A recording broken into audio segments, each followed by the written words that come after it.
చిన్న పిల్లల్లో వచ్చేటువంటి ఆయాసం సమస్యను తగ్గించుకోవడానికి తేలికగా తయారు చేసుకునేలాగా, అలాగే చాలా బాగా పనిచేసేలాగా ఉండేటువంటి ఒక మంచి ఔషధాన్ని తయారు చేసుకుందాం.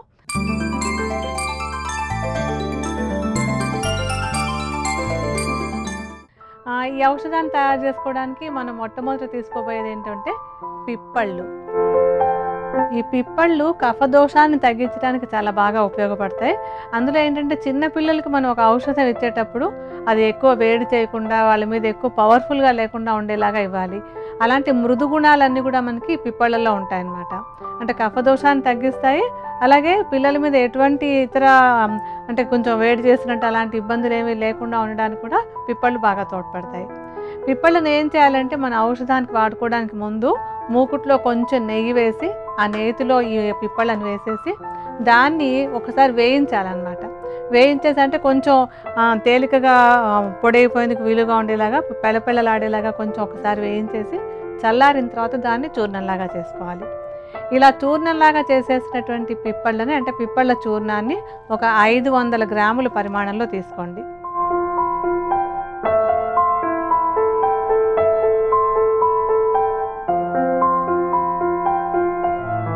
పిప్పళ్ళ చూర్ణం తీసుకున్న తర్వాత మనం తీసుకోవాల్సినటువంటిది ఏంటంటే మిరియాలు.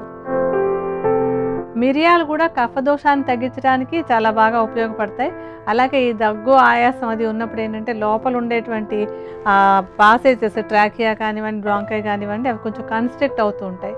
వాటిని రిలాక్స్ చేయడానికి కూడా మనకి మిరియాలు బాగా తోడ్పడతాయి.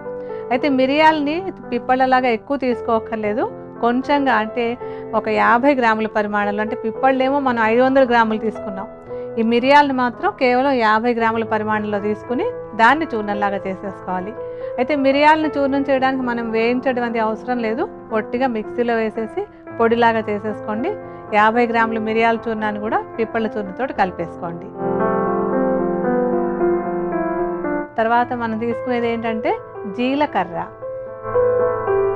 ఈ జీలకర్ర పిల్లల్లో ఉండేటువంటి ఎలర్జీలు అవి తగ్గించడానికి బాగా ఉపయోగపడుతుంది.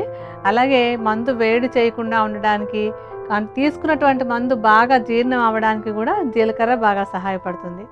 ఆ జీలకర్రను కొంచెం మూకుట్లో వేసేసి ఒట్టిగా, అంటే ఏం నెయ్యి అంతా అక్కర్లేదు, ఒట్టిగా వేయించేయాలి. వేయించేసి తర్వాత దాన్ని చూర్ణంలా చేసుకోవాలి.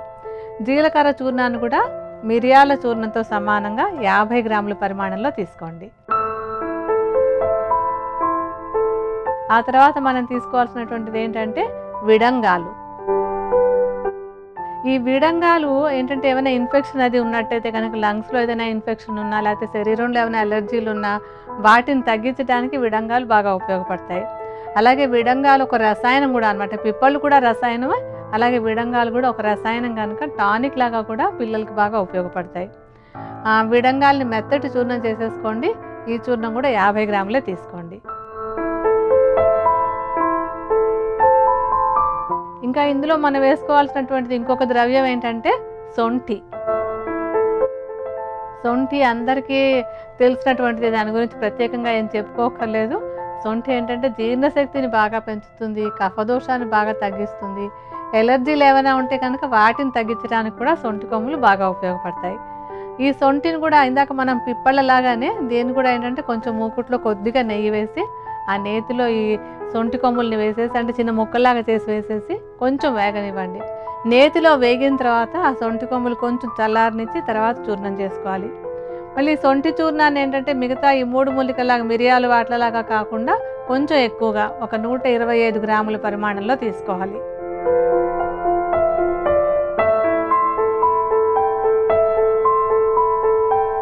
నూట 125 గ్రాముల సొంఠి చూర్ణాన్ని కూడా కలిపేసిన తర్వాత ఇప్పుడు అంటే మనకి ఔషధానికి కావాల్సినటువంటి మూలికలు 5 మూలికలు మనం తీసేసుకున్నాం.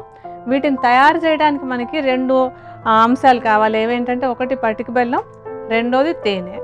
ముందు పటిక బెల్లం తీసుకుందాం మనం.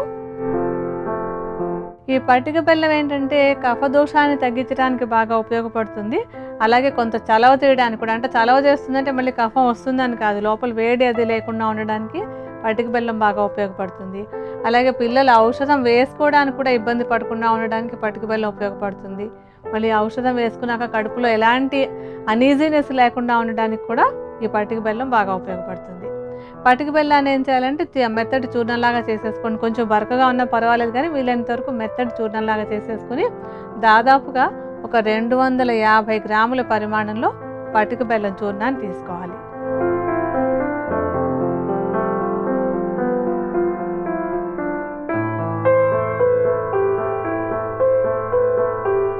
ఇంకా ఇందులో మనం వేసుకునే ఆఖరిది ఇందాకే చెప్పాను కదా, 2 ద్రవ్యాలు, ఒకటి పటిక బెల్లం తీసుకున్నాం.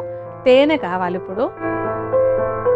ఈ తేనె ఏంటంటే ఒక ఔషధంలాగా, తేనె కానీ ఒక ఔషధంగా ఉపయోగపడుతుంది. కఫదోషాన్ని తగ్గించడంలో పసిపిల్లలకి చిన్నపిల్లలకి కూడా ఇది ఒక ఉత్తమమైన ఔషధంగా ఉపయోగపడుతుంది. అంటే కాస్తంత శ్లేష్మం ఉందంటే ఒట్టిగా తేనె నాకించినా కూడా తగ్గిపోతూ ఉంటుంది. అలాగే ఏంటంటే ఇది ఔషధం తయారీలో అంటే ఒక లేహ్యంలాగా తయారైపోతుంది మనకి ఔషధం. అలా తయారవ్వడానికి కూడా మనకి తేనె అవసరం అనమాట. తేనెని మనం పిప్పళ్ళు 500 గ్రాములు తీసుకున్నాం కదా, దాంతో సమానంగా తేనె కూడా ఒక 500 గ్రాముల పరిమాణంలో తీసుకుని మిశ్రమంలో కలుపుకోవాలి.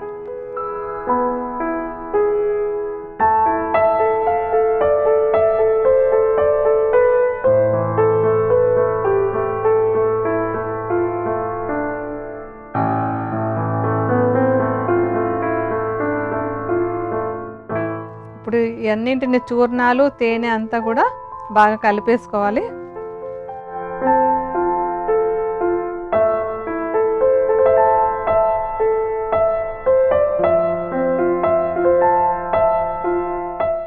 ఇలా ఒక ముద్దలాగా తయారవుతుంది, ఒక లేహ్యంలాగా తయారవుతుంది. ఈ మిశ్రమాన్ని ఏం చేయాలంటే ఒక శుభ్రంగా ఉన్నటువంటి గాజు సీసాలో పెట్టేసుకుని దాన్ని మూత పెట్టేసి 15 రోజుల పాటు దీన్ని మిశ్రమాన్ని అలా ఉంచేసుకోవాలి. అలా ఉంచేసి 15 రోజుల తర్వాత ఏంటంటే ఇందులో ఉండేటువంటి చూర్ణాలు తేనె పటిక బెల్లం అన్నీ కూడా ఒకదాంతో ఒకటి బాగా కలిసిపోయి ఒక మంచి లేహ్యంలాగా తయారవుతాయి అన్నమాట. అంటే న్యాచురల్గా మనం ఏదో వేడి చేసి ఉడకబెట్టి ఏమీ చేయకుండానే సహజంగానే ఒక చక్కటి లేహ్యంలా తయారవుతుంది. ఈ లేహ్యం పిల్లలకి చాలా చాలా అంటే రుచిగాను ఉంటుంది, చాలా మంచి గుణాన్ని కూడా చూపిస్తుంది అనమాట.